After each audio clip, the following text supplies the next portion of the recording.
Once upon a time, a town was born within a town. It grew, prospered, declined, and died.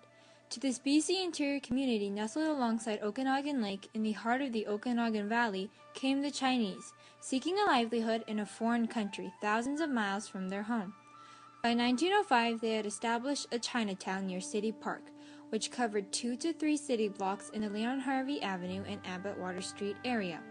The Chinese increased in numbers to a peak of 500 in the 1930s, then began to disappear in the 1940s until in the 1960s only 50 remained. Chinatown is gone but not forgotten. Before the last few buildings were torn down, former Kelowna Museum curator Mrs. Ursula Surtees foresaw the importance of preserving a remnant of Chinatown. In 1977, funded by the Leon and Thea Coroner Foundation, a Chinatown store with a 2-story false front clapboard facade and a shallow depth display in its interior was reconstructed in the museum. Rebuilt at roughly 1/3 of its original size, the store is a rare surviving fragment of a demolished building which originally stood on Leon Avenue and belonged to the Wong family. However, according to Mr. Tong Wan, one of the few Chinese seniors who still resides in Kelowna, the reconstructed building is a representation of commercial buildings of the period, but none of the actual Chinatown buildings actually look like it. For the general public, however, it's a significant heritage resource, a reminder of the everyday lives and customs of Kelowna's once bustling, self-contained Chinese community. Many of the store items were uncovered during archaeological digs conducted prior to the mid-1970s, when the Chinatown area was rezoned and new developments put in. Artifacts, even large ones such as store counters, dining tables, shelves, and staircases, were originally used by and came from different buildings in Chinatown. Historian Albert H. Mann has described a Chinatown scene from the early years of the 20th century, when most of the inhabitants were single men, living in rooming houses. Because of the head tax on Chinese immigration, there was no possibility for these men to marry and have families. Mann says, on the main floor of these dwelling houses, usually at the back, the owner provided a communal kitchen, where the men individually prepared their meals.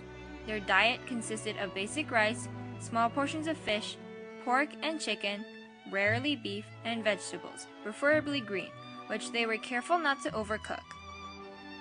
In the museum store, items related to this description include kitchenware, like brass wok, chopping knife and board, steamer, and chopsticks. Chinaware, like rice bowls, spoons, plates, teapots, and cups, and a good collection of tea boxes. These boxes were shipped in tin cans from some stores that are still in business in Hong Kong. Most of these men were laborers living a hand-to-mouth existence. Mrs. Surtees noted that their poverty meant that they made with what was at hand, making leftovers into useful tools. For example, a tin can was sliced diagonally in half and made into a dustbin, and this opal squash becomes a natural water bottle.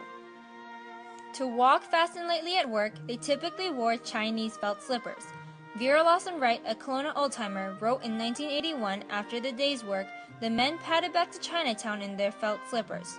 Apart from felt slippers, handmade straw sandals were cheaper and considered ideal footwear because of their easily accessed material and their light weight. When I spoke with her, Mrs. Surtees pointed out the left-right tread pattern on the dented wooden staircase that was once part of a little brick building used as a hospital. The signs of wear are all that remains of the many busy dwellers who once lived there.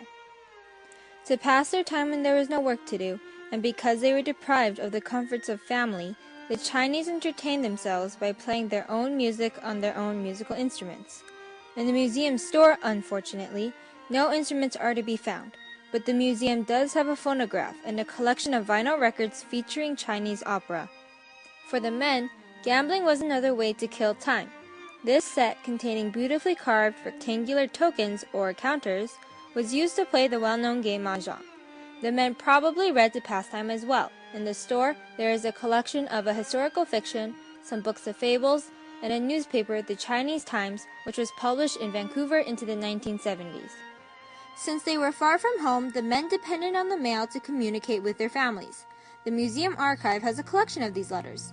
Many of the letters talk about the heartbreak of separation, and some of them, like this letter, ask that their beloved father send money to help them get through their hardships. In those days, brushes were still commonly used in writing and even in counting books. The abacus too was generally employed in counting money for banking as well as for gambling. In Kelowna, the Royal Bank, which housed much of Chinatown's wealth, provided its customers with an abacus. As well, the bank produced a Chinese version of their courtesy calendar, a reward for their loyal Chinese customers. With such a stressed life, the men probably got sick easily. Mann mentions that the Chinese rarely saw doctors, preferring to care for each other. Grocery stores probably served as their primary pharmacy, each storing having a collection of various non-prescription drugs imported from Hong Kong for minor injuries and illness. For some chronic illnesses, the herbal remedies of Chinese traditional medicine were used, like the ones on the shelf shown here. Traditional medicine operates on the principle that diseases are symptoms of disharmony in the functions of the human body. Nowadays, even when people are in good health, herbal medicines are still believed to benefit the immune system. To stay emotionally healthy, the men found comfort in various religious beliefs. In Kelowna, though they had no temple, they were adherents of the philosophical and religious traditions of Buddhism and Taoism.